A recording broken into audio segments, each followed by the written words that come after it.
시청자 여러분 안녕하세요. 보험 불만제로 진행을 맡은 똑순이 박세람입니다. 보험에 대한 고민과 궁금증 정말 많으시죠? 오늘 저희 방송과 함께 하시면서 보험에 대한 해결책 얻어가시면 좋겠습니다. 저희 본 방송은 SK브로드밴드 164번, LGU 플러스 169번, KT올레 285번을 통해서 시청이 가능하고요.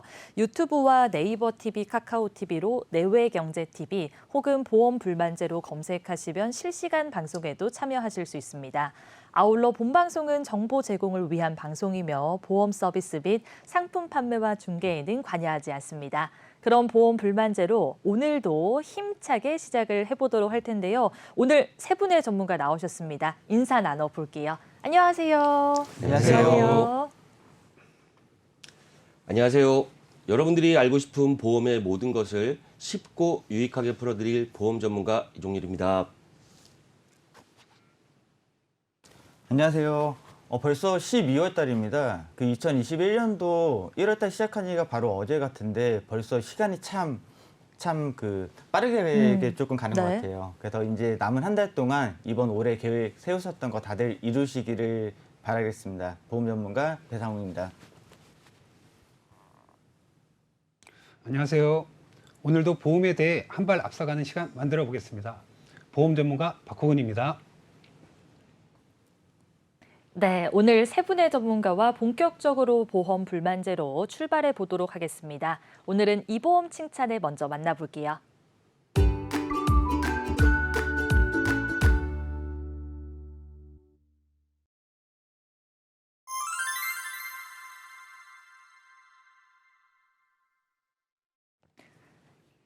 오늘의 보험 칭찬의 시간입니다. 칭찬받을 만한 보험에 대해서 이야기 나눠보도록 할 텐데요. 암보험 짚어보도록 하겠습니다. 이 보험하면 정말 빠질 수 없는 보험이 암보험이라고 하는데 어떤 내용 준비해 주셨을지 저도 참 궁금한데 배상웅 전문가님 여전히 이 암 발생률이 높지 않나요?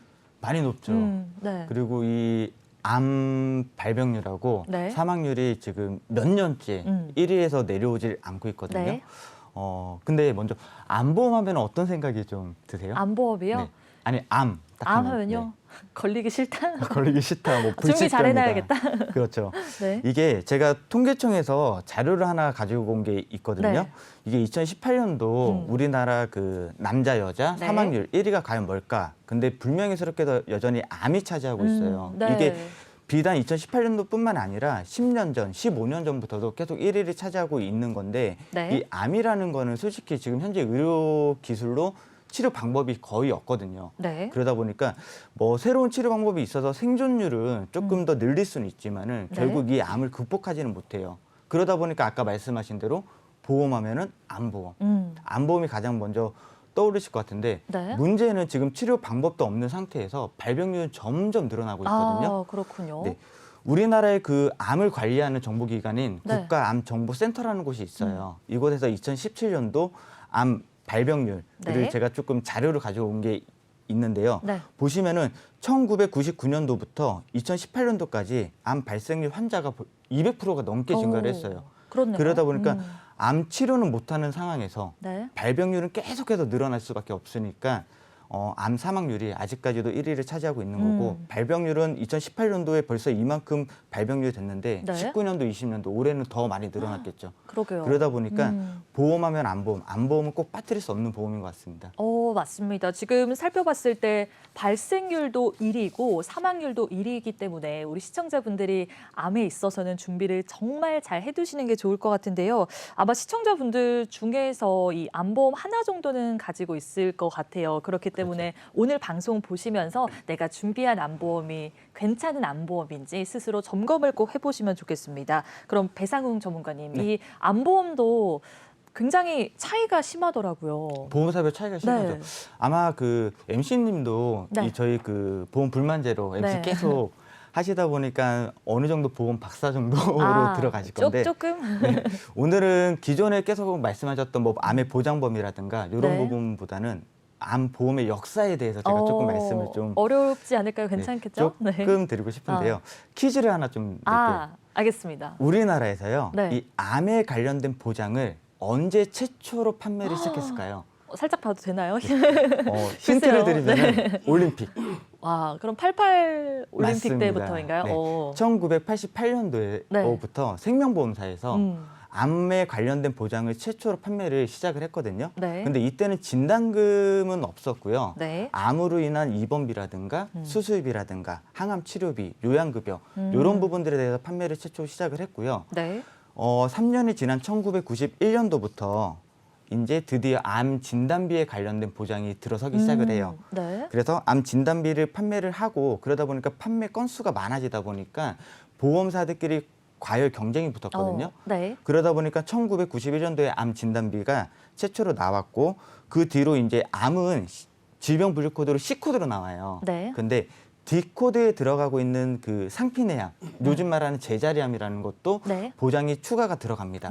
그러다 보니까 손해보험사에서도 생명보험사에서 저렇게 큰 시장을 가지고 있네라는 생각이 드니까 손해보험사에서도 97년도부터 암보험을 판매를 오. 시작을 했고요.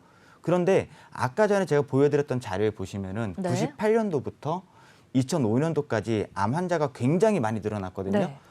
이 말은 보험사에서 많이 판매를 했지만은 요때 암 진단 환자들이 많다는 거는 손해율이 그만큼 늘어난다는 거잖아요. 그렇죠. 그러다 보니까 이 시기부터 보험사들이 암의 보장 범위를 줄이기 시작합니다. 아, 그랬군요. 그때부터였군요. 네, 그러다 보니까 지금 저희가 알고 있는 뭐 유사암, 네. 소외감 이런 부분들이 점점 소외감 위주, 그러니까 네. 진단금 100%가 아닌 10%, 20%만 주는 그런 진단금 위주로 점점 변하기 시작을 했고요.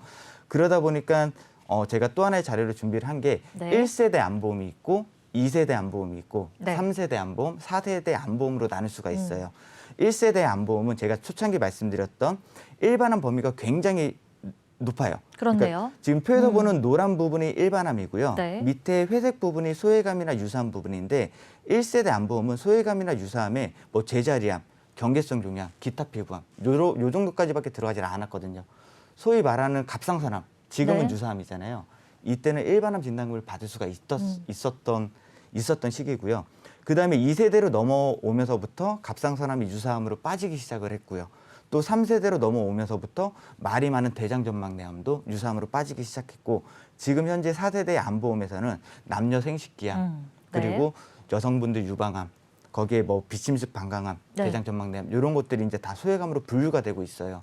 그러다 보니까 표를 보시면 아시겠지만 가면 갈수록 노란색의 범위, 일반암의 네. 범위가 점점 줄어들고 있고요. 그렇네요. 유사암의 범위가 점점 늘어나고 있거든요. 네. 이 부분들을 놓고 봤을 때 앞으로도 보험사들은 이 진단금의 범위를 줄일 수밖에 없거든요. 네. 그래서 암보험 하면은 암보험, 뭐 진단금도 있고 수술비도 있고 항암도 있고 입원비도 있잖아요. 네. 이 부분에서 가장 큰 비중을 차지하고 있는 게 진단금이 아닐까라는 생각이 들고요. 지금 현재 판매되고 있는 진단금의 범위를 제가 다시 표로 만들어서 간략하게 말씀을 드리자면은 네. 먼저 생명보험사의 암 진단금 범위와 손해보험사의 암 진단금 범위가 약간 좀 틀립니다. 그러게요. 네, 중간에 보시면 공통 소외감으로 유방암, 방광암, 전립선암, 자궁암 네. 요 네 가지는 생명보험사든 손해보험사든 공통 소외감으로 분류가 네. 되고 있는 부분이고요. 생명보험사에서는 일반암과 소외감이 분리가 되어 있습니다. 그러다 보니까 일반암 진단금 내가 1,000만 원, 2,000만 원 가입을 했다라고 해도 이 소외감의 진단을 받으시면은 1,000만 원, 2,000만 원을 받을 수가 없는 거죠. 이 1,000만 원, 2,000만 원의 10%나 20%, 요 정도밖에 그렇군요. 받지를 못하고요. 네. 또 생명보험사의 유사암은 손해보험사와 다르게 두 가지가 더 많아요. 네. 갑상선암, 제자리암, 기타 피부암, 경계성 종양. 요거는 생명보험사든 손해보험사든 똑같은 유사암인데 네. 생명보험사에는 두 가지가 더 들어가 있습니다. 첫 번째가 비침습 방광암. 네. 방광암의 90% 이상을 차지하고 있죠. 그리고 두 번째가 대장 전막내암. 이 대장 전막내암이라는 게 대장에 암이 생겼을 때 이게 전막 하층까지 침범하지 않은 암들을 대장 전막내암이라고 하고요. 대장암의 시초라고 할 수 있는데 이거를 생명보험사에서는 유사암으로 별도로 분류를 하고 있는 거죠. 근데 반면에 손해보험사는 이 일반암 안에 소외감이 포함되어 있어요. 그래서 일반암 네. 진단금 1,000만 원을 가입을 했다. 그럼 손해보험사에서 일반암 진단금 1,000만 원을 가입을 했다. 그러면은 손해보험사에서는 유방암, 방광암, 전립선암, 자궁암 이 소외감이 진단이 돼도 1,000만 원을 받을 수가 있는 거고요. 거기에 유사암도 갑상선암, 제자리암, 기타 피부암, 경계성 종양 요 네 네. 가지밖에 없기 때문에 암 진단금의 범위를 놓고 봤을 때는 아직까지는 네. 생명보험사보다는 손해보험사가 조금 더 유리하다라고 말씀드릴 수가 있을 것 같아요. 그러게요. 지금 살펴봤을 때 이 생명보험사 같은 경우에는 좀 보장의 범위가 협소하기 때문에 우리 시청자분들은 아직까지는 손해보험사 쪽으로 준비하는 게 좋다는 점은 꼭 기억을 해주시는 게 좋을 것 같고요. 일반암과 소외감, 유사암까지 꼼꼼히 챙겨가고 있는지 꼭 체크를 해보시는 게 좋겠습니다. 그러면 전문가님, 이 보장 범위가 줄어드는 게 어쨌든 발병률 때문이지 않을까 싶어요. 맞아요. 네. 보험사에서 발병률이 낮은 암을 보장 범위를 줄이진 않겠죠. 그러니까요. 발병률이 높은 네. 암, 그러니까 보험금을 많이 줘야 되는 암들에 대해서 보장 범위를 아마 좀 줄일 거예요. 네. 그래서 제가 그 우리나라의 국가암정보센터 그 기간에 2017년도 암 발병률에 대해서 제가 표를 하나 가지고 왔는데요. 네. 요거는 이제 0세부터 65세 이상까지 연령대별로 어떤 암이 가장 많이 걸리는지 그거에 대한 표예요. 근데 15세부터 64세 이제 활동 시기가 왕성한 시기에 암 발병률 1위를 높게 보면은 남자 여자 상관없이 갑상선암이 1위를 차지하고 있어요. 그리고 두 네. 번째가 여성분들의 유방암. 그리고 세 번째는 연령대별로 틀리지만 백혈병이나 위암. 네. 그리고 네 번째는 똑같이 대장암. 이 대장암에 대장 점막내염이 포함되어 있다라고 말씀을 드렸잖아요. 네. 근데 여기서 저희는 한번 좀 심각하게 생각을 해봐야 돼요. 어떤 부분을요? 만약에 네. 제가 지금 경제 활동을 한참 하고 있는 시기잖아요. 네. 제가 만약에 암에 걸린다. 네. 그럼 일을 할 수가 있을까요? 일을 못 하겠죠? 그죠? 요양도 그러면은- 해야 되고 맞아요. 치료도 받아야 되고. 맞아요. 네. 그러다 보면은 제가 일을 못하는 기간 동안에 대해서 소득 공백이 생겨요. 그렇죠. 그죠? 제가 뭐 아파서 일을 못한다고 뭐 월급을 주는 곳은 없잖아요. 없죠. 그래도 공과금 꼬박꼬박 내야 되고 이자 네. 꼬박꼬박 내야 되고 세금 생활비도 써야 꼬박꼬박 내야 되고. 되는데 네. 문제는 경제 활동 시기인 15세부터 64세에 가장 많이 걸리는 암 중 1위부터 5위까지 중에 3개가 네. 제가 방금 전에 말씀드렸던 유사암이나 소외감이에요. 그렇군요. 네.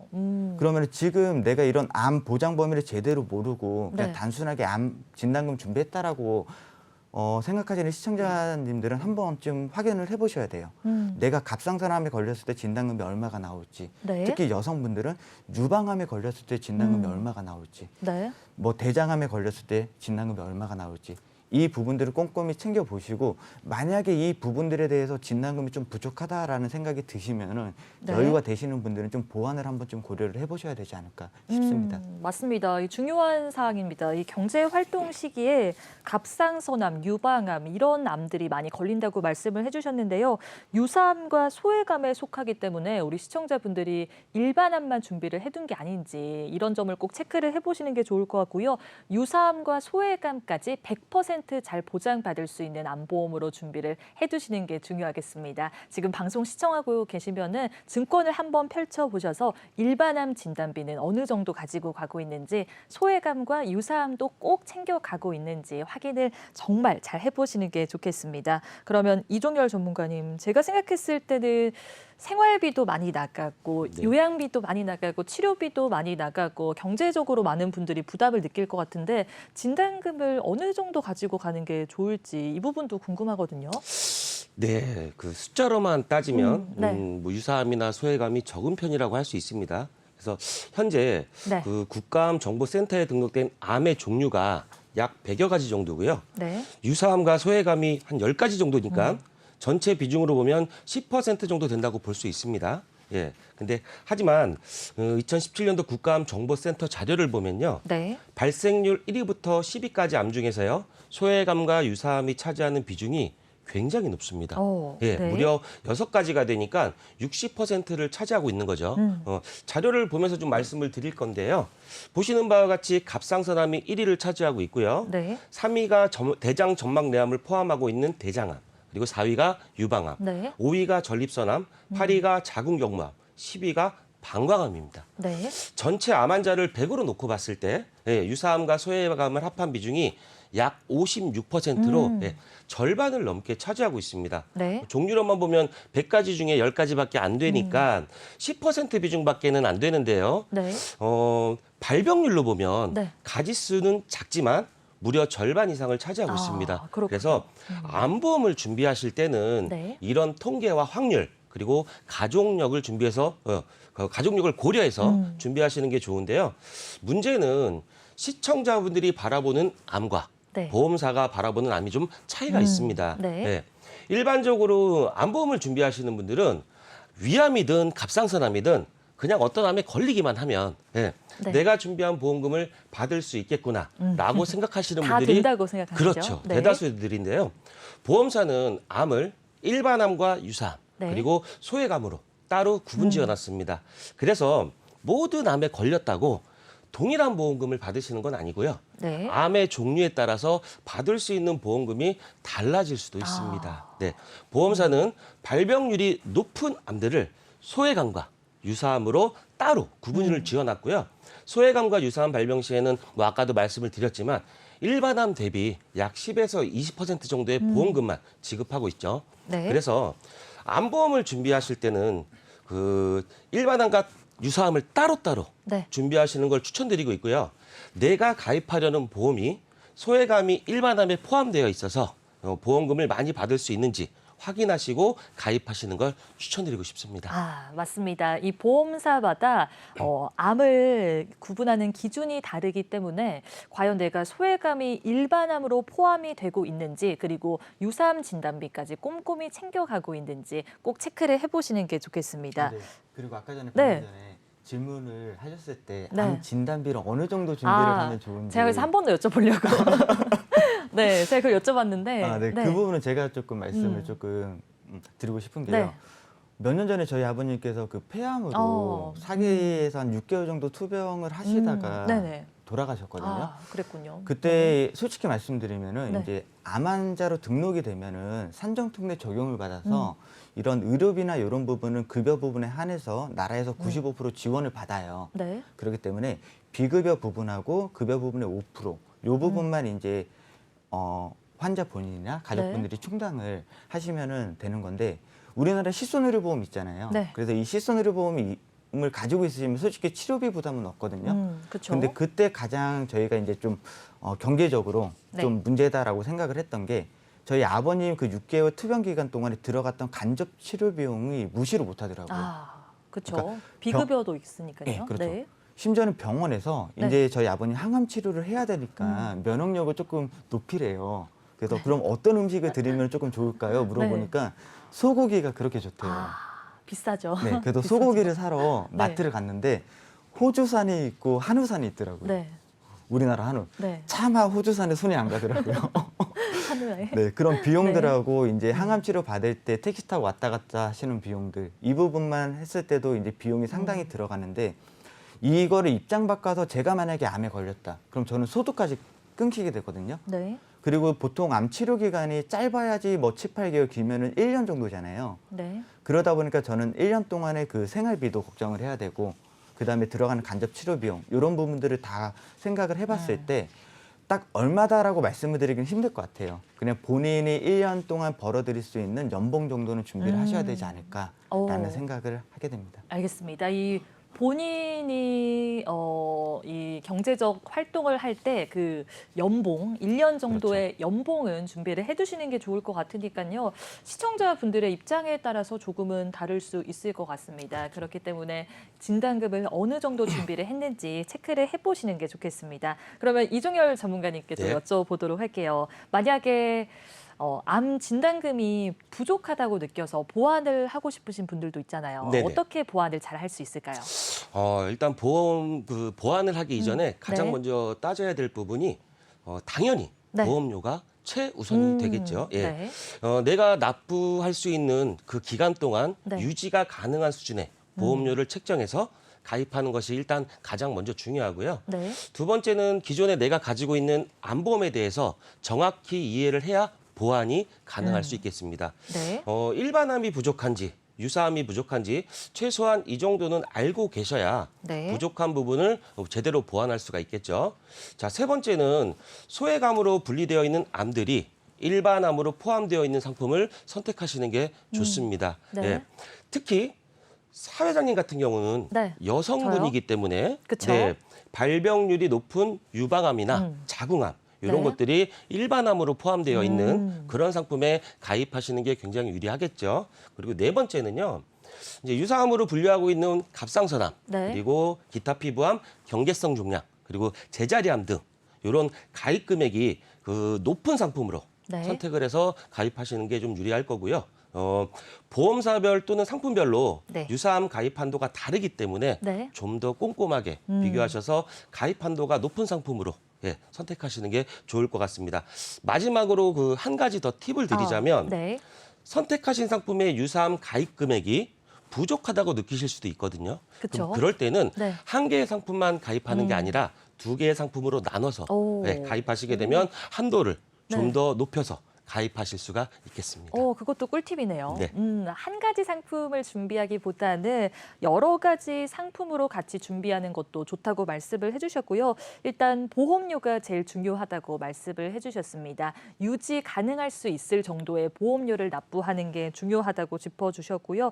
내가 가지고 있는 암보험이 어디가 부족한지 그리고 어떤 장점이 있는지 이런 부분들은 우리 시청자분들이 잘 파악을 해주시는 게 좋을 것 같습니다. 그리고 여성분들, 저 같은 분들은 이 갑상선암이라든가 유사암 쪽에 있어서 대비를 잘 하는 게 좋다고 일러주셨으니까요. 이 부분도 참고를 하시면 좋을 것 같아요. 그러면 박호근 전문가님, 보험료를 말씀을 해주셨잖아요. 네네. 그러면은 보험료도 갱신형이 있고 비갱신형이 있는 걸로 시청자분들이 알고 있을 텐데 네네. 좀 저렴하게 또 유지 가능할 수 있게끔 가져가려면 어떻게 준비하는 게 좋을까요? 네, 일반적으로 우리가 이제 갱신형과 비갱신형을 갖고 가는 데 있어서 네. 기본적으로 초기에 금액이 네. 저렴하다고 갱신형을 선택하는 경우가 좀 많습니다. 그렇죠. 네. 소외감인지 유사암인지 이런 것들은 전혀 따져보지도 않고 네. 갱신형을 선호하는 경우가 대부분인데 결코 저렴하지 않다는 것도 알고 계셔야 돼요. 네. 네. 갱신형은 갱신이 되는 시점에 보험료가 매번 상승하고요. 네. 또 만기까지 보험료를 계속 지불해야 되기 때문에 네. 그래야만 보장이 되기 때문에 네. 그리고 갱신은 이미 보험료를 내가 납부한 금액과 앞으로 납부해야 되는 금액을 다 더하게 되면 내가 실제로 받는 보장금보다 네. 나중에 납부해야 되는 보험료가 높다는 사실이죠. 네. 자, 반면에 비갱신형 경우 초기 보험료는 갱신형보다 초기는 높습니다. 네. 하지만 일정 기간만 납부하시면 되고요. 납입이 끝나면 더 이상 보험료 납부 없이 정해진 만기까지 보장을 받으시면 되는 거죠. 네. 자, 구분을 좀 짓자면 현재 젊으신 분들 네. 그리고 내가 경제 활동을 좀 하고 있는 분들은 네. 꼭 비갱신형을 준비하시는 걸 말씀드리고 싶습니다. 네. 그러면은 나이가 어리거나 경제 활동을 하고 있는 분들은 비갱신형으로 가져가는 게 좋다고 말씀을 해주셨고요. 나이가 약간 있는 분들은 갱신형으로 준비하시는 게 좋겠습니다. 그러면 전문가님, 이 암 진단비도 중요하지만은 추가적으로 더 준비를 잘 해보고 싶은 분들도 있을 것 같은데 수술비 같은 경우에는 어떨까요? 네, 수술비 요즘 암은 수술보다는 항암 방사선이나 네. 항암 약물 치료를 더 권해드리고 싶은데요. 네. 왜냐하면 암 치료는 의료 기술이 예전보다 많이 발전을 했기 때문에 네. 현재 암 치료는 중입자 암 치료나 네. 양성자 암 치료 이런 등 암 치료 수술비 이런 것들이 수술보다는 네. 비수술로 점점 변해가고 있는 상황이죠. 네. 그렇군요. 또한 또 이제 네. 수술은 요즘에는 일회성으로 절제술로 끝나는 경우가 대부분입니다. 예. 네. 물론 수술은 케이스마다 좀 상황은 다르지만 암 치료에 있어서 암 수술은 안 하는 경우가 있어요. 하지만 항암 치료는 안 하는 경우가 거의 없습니다. 그렇죠. 네. 그래서 따라서 암 진단을 받는 경우에는 수술은 중요합니다. 하지만 더 중요한 건 항암 치료라는 거. 예, 그거를 좀 알아주셨으면 좋겠습니다. 알겠습니다. 네. 이 암 진단비는 기본으로 준비를 잘 해두시는 게 좋을 것 같고요. 요즘은 수술보다 조금 더 발전된 치료 방법을 많이 선택하신다고 말씀을 해주셨습니다. 그래서 항암 방사선이라든가 이 항암 약물 치료 쪽에 있어서 보험을 잘 준비를 해두시는 게 중요하다고 일러주셨으니까요. 내가 이 항암 치료 쪽에 있어서도 보장을 튼튼하게 가져가고 있는지 체크를 해보시는 게 좋겠습니다. 이 보장 범위도 중요하고 보험료도 중요하니까 오늘 방송 잘 참고하셔서 나중에 암보험 준비 잘 해두시면 좋을 것 같아요. 오늘 암보험에 대해서 하나부터 10까지 짚어봤습니다. 생방송으로 보험 불만제로 함께하고 있고요. 저희 본 방송은 SK브로드밴드 164번, LGU 플러스 169번, KT올레 285번을 통해서 시청이 가능합니다. 그리고 유튜브와 네이버 TV, 카카오 TV로 내외경제 TV 혹은 보험 불만제로 검색하시면 실시간 방송에도 참여할 수 있고요. 아울러 본 방송은 정보 제공을 위한 방송이며 보험 서비스 및 상품 판매와 중개에는 관여하지 않습니다. 그러면 그 다음으로 칭찬받을 만한 보험 화면으로 만나볼게요.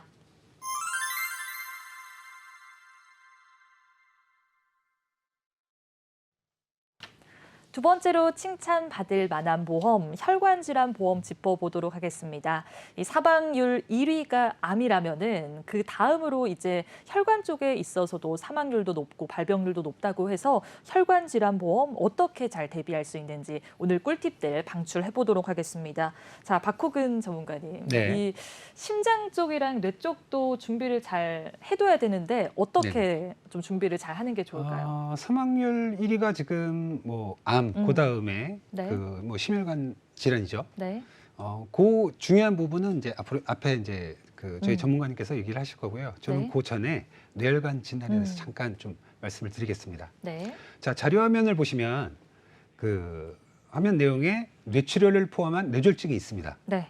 네. 대부분 갖고 계신 보험이 이 뇌출혈이나 뇌졸중 이 부분을 갖고 계신데요. 아직도 이 부분을 많이들 가입들을 하시죠.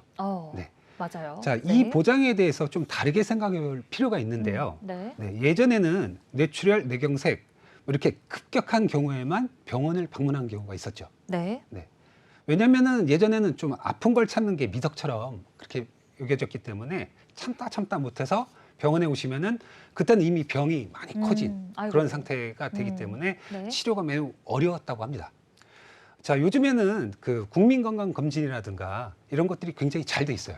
네. 그리고 주기적으로 검사를 받고 있기 때문에 그로 인해서 병이 커지는 거를 조기에 그 발견을 하고 네. 또 큰 병 치료할 일이 많이 적어진 거죠. 예.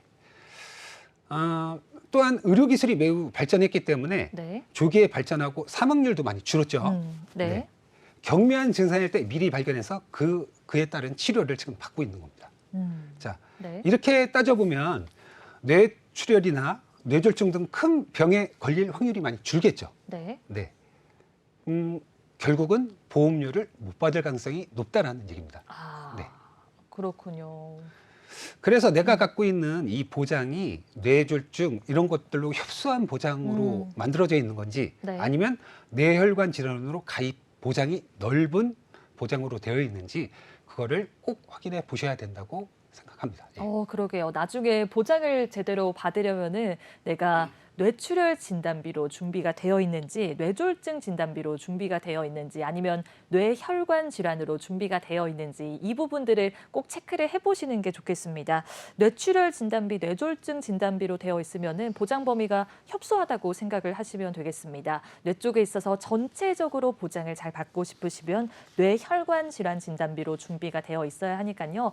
이 부분은 꼭 체크를 해보시는 게 좋을 것 같아요. 그러면 이제는 심장 쪽 이야기 나눠보도록 하겠습니다.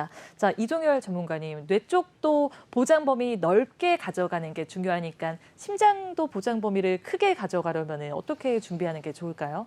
네, 심장 쪽 준비들 많이들 하시는데 네. 그동안 늘 허혈성 심장 질환이라고 해서 첫 번째로 화두가 됐던 게 사실이죠. 네, 그렇죠. 근데 지금은 네. 이제 허혈성 심장 질환보다 보장 범위가 더 넓은 심혈관 질환이 나왔기 때문에 네. 비교를 좀 해보도록 하겠습니다. 네. 우선 허혈성 심장 질환에 대해서 뭐 간단하게 좀 말씀을 좀 드릴 건데요.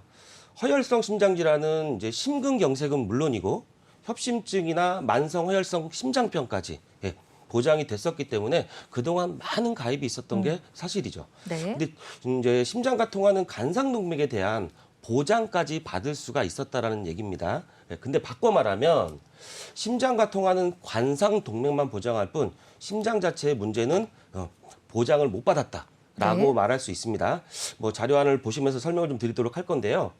2019년도 심장질환 환자의 비율을 보시면 허혈성 심장 질환자가 55.8%로 가장 많고요. 네. 뭐 부정맥이 22%, 그리고 신부전이 8%, 기타 질환이 14.2%입니다. 즉 허혈성 보장은 전체 심장의 56% 정도만 차지하고 있다는 얘기죠. 네. 물론 허혈성 심장 질환자가 가장 많기 때문에 그동안은 보장 범위가 가장 넓었던 허혈성으로 준비했던 게 맞습니다. 예. 그리고 부정맥이나 신부전 이런 거는 이제 보장을 좀 못 받든가 네. 아니면 보장을 받기 위해서 별도로 준비를 해야 됐었죠. 그러나 이제 현재는 심장 자체의 문제인 부정맥, 네. 신부전, 빈맥까지도 보장하는 심혈관 진단비가 등장을 했습니다. 그래서 허혈성은 물론이고 심장 자체의 문제까지도 보장을 받으실 수가 있게 됐다는 얘기죠. 그래서 심혈관 질환으로 가입하게 되면 급성 심근경색과 협심증까지 보장받는 허혈성 심장질환 보장은 물론이고요. 부정맥과 신부전 등도 보장받기 때문에 보장 범위가 가장 넓다. 이렇게 보시면 될 것 같습니다.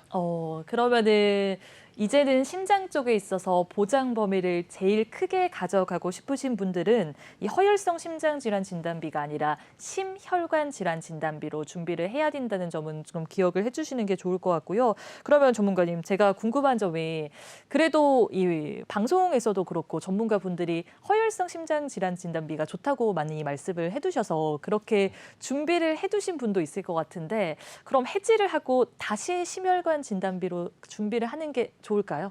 어떨까요? 그거는 저희 배상홍 전문가께서 네, 네. 말씀을 좀 드리도록 하겠습니다. 알겠습니다. 제가 예전에 그 네. 리모델링 전문가여가지고. 추가 질문은 다 전문가님께. 네. 근데 기존에 굳이 허혈성 심장질환 진단비를 잘 준비하신 분들이 네. 지금 이제 새로 그 심혈관 질환 진단비가 나왔다. 그래서 부정맥이나 빈맥, 뭐 신부전 이런 네. 부분들에 대해서 보장을 못 받으니까 네. 기존 거를 해지를 하고 새로 가입을 해야 되냐. 음. 그거에 대한 질문이시잖아요. 네. 뭐 여유가 되시면은 뭐 네. 기존 거 해지하실 필요 없이 그 진단비만 조금 보완을 하시던가 아니면 좀 네. 여유가 안 되신다 그러면은 굳이 뭐 해지하고 보완을 하실 이유는 없다라고 생각이 들어져요. 이유는 물론 진단비가 중요한 거는 맞아요. 네. 근데 기존에 가입을 하셨던 그 보장 내용들을 보시게 되면은 네. 거기에 무슨 특정 질병 수습이라든가 아니면 네. 지병 수습이 아니면 뭐 심장질환 수습이 이런 수습이 관련된 특약들이 분명히 들어가 있을 겁니다. 네. 근데 지금 아까 전에 앞서 전문가님께서 말씀을 해주신 거는 진단비잖아요. 네. 근데 저희가 생각을 해볼 게 혈관질환. 혈관질환은 진단비가 중요할까 수술비가 중요할까 요 두 가지를 놓고 봤을 때 네. 혈관질환의 원인은 결국에는 피거든요. 네. 혈액. 그래서 이 혈액을 새로 갈지 않는 이상에 지금 뭐 간단하게 진단을 받고 수술이나 시술을 하던 것들이 대부분 임시 방편으로 하는 경우가 굉장히 많아요. 네. 하다못해 가슴 통증이 느껴져서 병원을 가니까 협심증 진단을 받으시고 만약에 스텐트 삽입을 했다. 네. 그러면 이 스텐트 삽입을 한 번 한 거를 평생 쓸 수가 없고 한 2년이나 3년 주기적으로 갈아줘야 되는데 MC님도 잘 아시겠지만 진단금은 한 번 받으면 끝나잖아요. 그렇죠. 근데 끝나죠. 수술비는 네. 회당 지급이 됩니다. 반복으로 받을 수 있죠. 그렇죠. 네. 그래서 내 진단비만 있다 그러면 최초 진단 받았을 때 한 번 받고 그 진단비는 없어지는 거거든요. 네. 근데 수술비로 준비를 하신 분들은 회당 수술할 때마다 2년 주기, 3년 주기로 수술을 할 때마다 매번 수술비를 받을 수가 있어요. 네. 그리고 또 이런 수술비 가입 금액이 요즘 굉장히 크기 때문에 뭐 기존처럼 뭐 한 번 수술할 때 몇백만 원이 아니라 2천만 원, 3천만 원 굉장히 고가의 수술비를 지급받을 수가 있거든요. 네. 그래서 기존에 보험 있으신 분들 이런 수술비가 분명히 들어가 있을 거니까요. 확인을 해보시고 이런 수술비가 난 준비가 되어 있다. 그러면 심혈관 질환에 대한 진단비 걱정은 잠시 내려놓으셔도 괜찮을 것 같습니다. 그러면은 수술비 쪽을 대비를 잘 하는 게 중요할 것 그죠. 같네요. 혈관 질환은 진단비보다 어떻게 보면 수술비가 더 중요하다고 말씀드릴 수가 있어요. 알겠습니다. 이 부분도 우리 시청자분들이 잘 기억을 해두시는 게 좋겠습니다. 이 혈관 쪽에서 문제가 생기면 수술로 이어지는 경우가 많기 때문에 진단비도 준비를 잘 해두시고 수술비 보험까지 세트로 대비를 해두시는 게 좋을 것 같고요. 그리고 기존에 이 허혈성 심장 질환 진단비를 가지고 있는 분들은 해지를 하기보다는 그냥 여유가 된다면 추가적으로 보장을 더 튼튼히 하는 게 좋다고 말씀을 해주셨으니까요. 참고하시면 좋겠습니다. 자, 오늘 혈관질환 보험에 대해서도 하나부터 10까지 짚어봤습니다. 생방송으로 보험 불만제로 함께하고 있고요. 저희 본 방송은 SK브로드밴드 164번, LGU 플러스 169번, KT올레 285번을 통해서 시청이 가능합니다. 유튜브와 네이버 TV, 카카오 TV로 내외경제TV 혹은 보험 불만제로 검색하시면 실시간 방송에도 참여할 수 있고요. 아울러 본 방송은 정보 제공을 위한 방송이며 보험 서비스 및 상품 판매와 중개에는 관여하지 않습니다. 그러면 마지막으로 칭찬받을 만한 보험 화면으로 만나보시죠.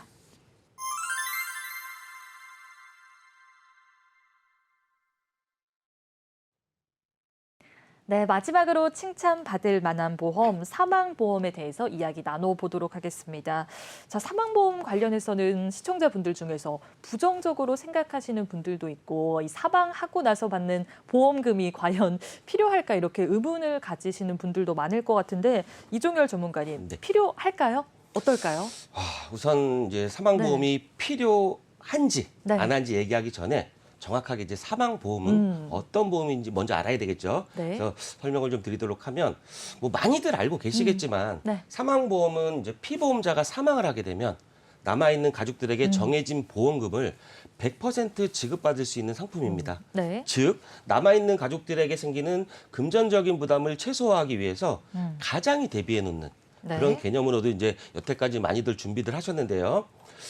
보통 사망보험이 필요하신 분들은 어린 자녀분들, 즉 네. 아직 경제활동을 못하고 있는 그런 자녀분들을 위해서 많이들 준비를 하셨죠. 예. 근데 요즘에는 자녀분들의 생계를 위한 용도로 준비하시는 분도 계시지만 상속세 용도로 네. 준비하시는 분들도 많이 계십니다.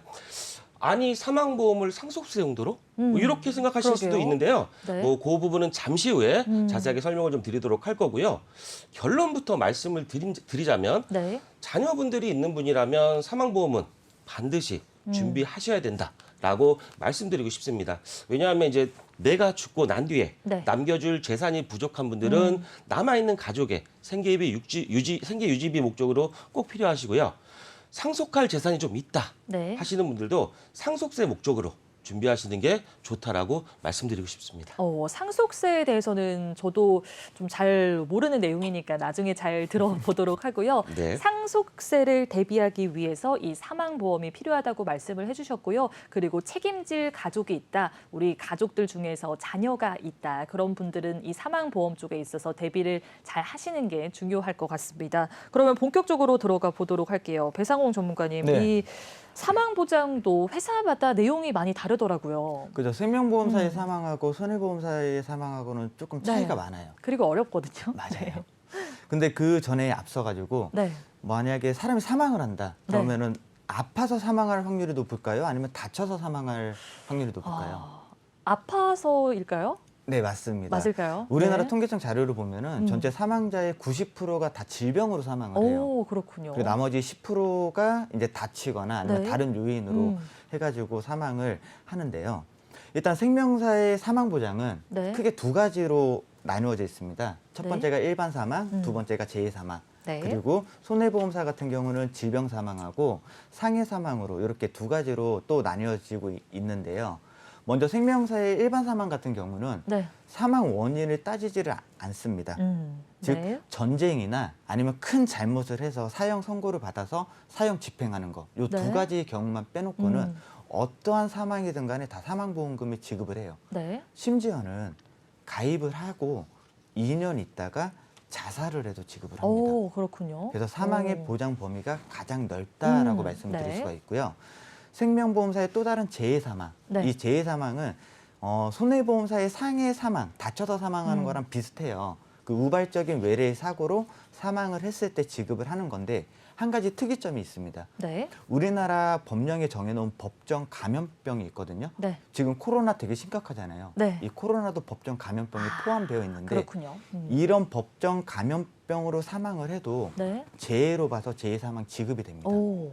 그래서 그렇군요. 네. 이 사망의 범위는 생명보험사가 조금 더 넓다라고 말씀드릴 수가 있고요. 그럼 생명보험사보다 조금 더 범위가 작은 손해보험사의 질병사망 같은 경우에는 네. 첫 번째 만기가 80세로 끝납니다. 오. 80세 이후로는 가입이 안 돼요. 네. 그리고 신체의 내재적인 조인, 즉 병으로 사망을 해야지만 사망보험금이 지급되는 구조고요. 네. 또 손해보험사의 상해 사망은 급격하고 우연한 외래사고 좀 어렵죠. 어려워요. 생명보험사의 우발적인 외래사고랑 거의 비슷한데요. 네. 이 손해보험사의 사망에는 그 법정 감염병은 포함되어 있지가 않아요. 그래서 네. 보장 범위가 생명보험사의 일반 사망이 가장 넓고 두 번째가 질병 사망, 세 번째가 재해 사망, 네 번째가 상해 사망이다라고 보시면은 좋고요. 제가 표를 하나 준비를 했어요. 네. 일반 사망은 모든 사망을 다 보장을 해요. 그 안에 질병 사망이 있는 거고 재해 사망이 있는 거고 상해 사망이 있는 거고 유일하게 자살을 보장하는 거는 생명보험사의 일반 사망밖에 없다. 이렇게 네. 보시면 좋을 것 같습니다. 그렇군요. 그럼 이야기를 들어봤을 때 이 손해보험사가 보장성 보험 쪽에서는 유리하니까 이 사망보험도 그럴까 했는데 생명보험사가 더 훨씬 유리하다고 생각을 해주시면 좋겠습니다. 이 사망보험은 생명보험사로 준비를 해두시는 게 좋을 것 같고요. 그러면 박호근 전문가님, 이 보통 사망보험금 하면은 좀 네네. 보험료가 비싸다라는 인식이 있잖아요. 네네, 혹시 좀 맞습니다. 보험료를 저렴하게 가져갈 수 있는 다른 방법도 있지 않을까 싶거든요. 네, 있습니다. 표를 보시면 네. 그 종신보험과 정기보험으로 나눠지게 되어 있는데요. 네. 이 두 보험의 차이는 보험 기간과 네. 월 보험료 차이가 있습니다. 아, 네. 먼저 종신보험부터 말씀을 드리면 종신보험은 만기가 없는 보험입니다. 네. 그래서 꼭 한번 보험사가 지급을 해야 되죠. 네. 뭐 우리가 일반적으로 다른 보험들은 네. 그 보험이 그 뭐 암을 뭐 예로 들었을 때 암 보험을 가입했는데 암에 걸리지 않으면 보험금을 못 받죠. 하지만 그 생명사의 종신보험은 언젠가 꼭 지급을 해야 되는 금액이기 때문에 네. 그 보험료가 비쌀 수밖에 없고요. 상대적으로 네. 네, 그 정기보험은 이 특정 기간만 그 잡고 네. 가입을 하는 거기 때문에 그 보험 기간이 굉장히 짧아지는 것 때문에 보험료가 저렴해집니다. 그렇군요. 그러면은 이렇게 봤을 때 보험료에 있어서 부담을 느끼시는 분들은 정기 보험도 고려를 해보시는 게 좋을 것 같고요. 그래도 나는 보험료보다는 평생 이 보장을 잘 받고 싶다, 만기가 없는 상품을 선택하고 싶으신 분들은 종신보험을 선택을 하시면 좋겠습니다. 본인의 상황에 맞게끔 대비를 잘 해보시면 좋겠습니다.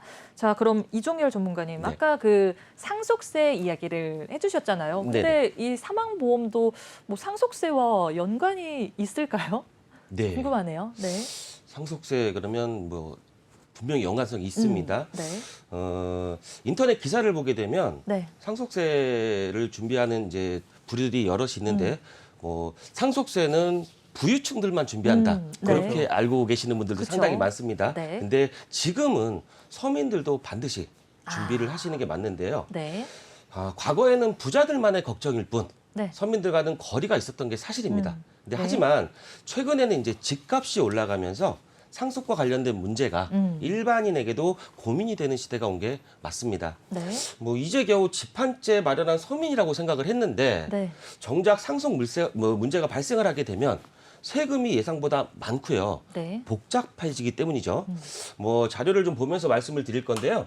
2021년 8월 기준으로 전국 아파트 평균 매매 가격이 5억 2,322만 원으로 7월보다 네. 1,065만 원이 상승했습니다. 이 가운데 서울은 11억 7,734만 원으로 지난 7월 대비 2천만 원 가량 올랐고요.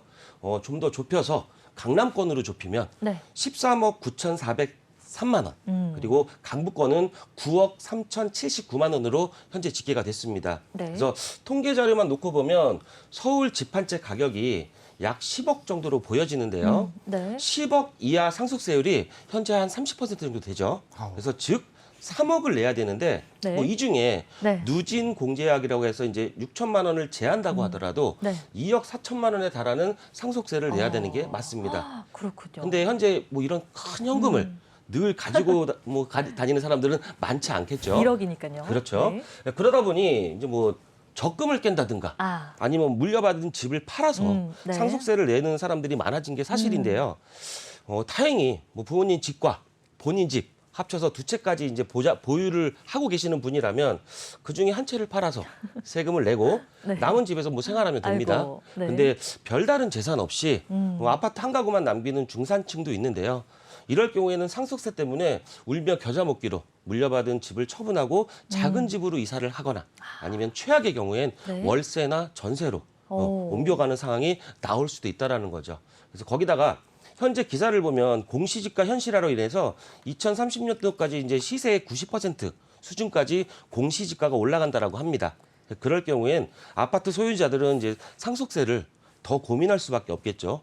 이렇듯 뭐 별다른 재산 없이 집 한 채만 남기는 중산층도 상속세 과세 대상이 될 가능성이 커진 게 현실입니다. 그래서 상속세는 더 이상 부자들만의 세금이 아닌 일반 서민들도 미리 준비하셔야 될 필수 항목이 돼버린 거죠. 그래서 이제 네. 물려받을 재산이 있다면 상속세 플랜으로 사망보험을 준비해 주시는 것이 좋은데요. 사망보험은 한 살이라도 어릴 때 준비하셔야 보험료가 저렴합니다. 그래서 기왕 준비하실 거라면 조금이라도 저렴하게 네. 그 준비가 가능한 지금이 어떨까? 네. 라고 조심스럽게 생각을 해봅니다. 지금이 그 시기라고 말씀을 해주셨습니다. 그럼 저희 조금 빠르게 가보도록 할게요. 이 상속세 이야기를 나눠보도록 할 텐데 박후근 전문가님, 만약에 네. 상속세를 준비할 때도 종신보험으로 준비하는 게 유리할까요? 조금 빠르게 가볼게요. 네, 종신보험이 매우 유리하고요. 그 네. 정기보험 같은 경우는 기간을 정해서 가져가는 보험이기 때문에 매우 불리합니다. 네. 상속세는 사망이 언제 일어날지 모르기 때문에 네. 무조건 종신보험으로 가시는 게 합당하다고 생각이 듭니다. 무조건 종신보험으로 가져가는 게 좋다고 말씀을 해주셨으니까요. 이 상속세에 있어서 대비를 잘 하고 싶으신 분들은 종신보험으로 준비를 해보시면 좋겠습니다. 그럼 배상홍 전문가님, 네. 이 계산 방법이랑 상속세율이 어려울 것 같은데 쉽게 설명 좀 부탁드릴게요. 저는 보험 전문가인데. 그래도 알려주세요. 네. 근데 이게 저도 이제 살짝 공부를 한번 해봤는데요. 네. 상속세는 계산 방법이 굉장히 복잡해요. 네. 그래서 상속 개시 시점, 그러니까 피보험자의 사망 시점에 네. 보유하고 있는 재산하고 네. 거기에서 이제 공제할 수 있는 금액들, 그리고 또 세액 공제를 받을 수 있는 부분들, 이런 부분들이 굉장히 복잡하기 때문에 벌써 어려워요. 네. 일반 개인적으로는 좀 할 수가 없고요. 네. 저희 나라에 보면 우리나라에 홈택스라는 곳이 있거든요. 네. 거기에 들어가시면 모의 상속 계산을 할 수도 있어요. 네. 그리고 실제 이런 상속세가 조금 걱정이 되신 분들은 세무사님이나 네. 변호사분들, 이런 전문가분들하고 상의를 해서 네. 내 상속 가액이 어느 정도 나오는지, 어느 정도의 보험을 준비를 해야 좋은지 한번 고민을 해보시고 고려를 하시는 게 좋을 것 같고요. 그리고 제가 홈택스에서 네. 상속세율은 나와 있기 때문에 제가 그 자료를 하나 가지고 왔는데요. 네. 상속 가액에서 이제 공제금을 다 빼고 이제 1억 이하의 상속이 발생하게 되면 10%, 5억 이하는 20%, 10억 이하는 30%, 30억 이하는 40%, 그리고 네. 30억을 초과하면은 최고 50%의 세율이 붙거든요. 네. 그러니까 앞서 말씀하신 전문가님 말씀대로 지금 저희 나라 공시지가 이 집값이 굉장히 빠르게 상승을 하고 있잖아요. 네. 그러니까 저도 벌써부터 이제 젊은 나이에 상속이 조금 고민되는 나이거든요. 네. 그래서 아마 비단 저의 문제뿐만은 아닐 것 같고 한번 고민되시는 분들은 한번 좀 생각을 해보시는 게 좋을 것 같긴 합니다. 알겠습니다. 일단은 이 상속세 관련해서 뭐 이 세율이 어떨지 이런 부분들을 많이 헷갈리실 것 같은데 홈택스에 들어가면은 그 기준이 나온다고 말씀을 해주셨고요. 그래도 세무사 분들을 통해서 좀 계산을 확실하게 해보시는 게 어떨까 싶습니다. 보험료에 있어서 부담 느끼시는 분들은 정기보험이 있다는 점은 참고를 하시면 좋을 것 같고요. 상속세에 있어서 대비를 잘 해보고 싶으신 분들은 무조건 종신보험으로 준비하는 게 좋다고 말씀을 해주셨습니다. 으니까요. 이 부분도 참고를 해보시면 좋겠습니다. 자, 오늘 사망보험에 대해서도 하나부터 10까지 짚어봤습니다. 저희가 준비한 소식은 여기까지인데요. 생방송으로 보험 불만제로 함께했고요. 저희 본 방송은 SK브로드밴드 164번, LGU 플러스 169번, KT올레 285번을 통해서 시청이 가능합니다. 유튜브와 네이버 TV, 카카오 TV로 내외경제TV 혹은 보험 불만제로 검색하시면 실시간 방송 방송에도 참여할 수 있고요. 아울러 본 방송은 정보 제공을 위한 방송이며 보험 서비스 및 상품 판매와 중개에는 관여하지 않습니다. 보험에 대한 불만이 없어지는 그날까지 보험에 대한 고민과 궁금증이 해소되는 그날까지 함께하도록 하겠습니다. 오후 12시에 만나볼 수 있고요. 내일도 같은 시간에 만나보도록 하겠습니다. 지금까지 시청해주신 여러분 고맙습니다.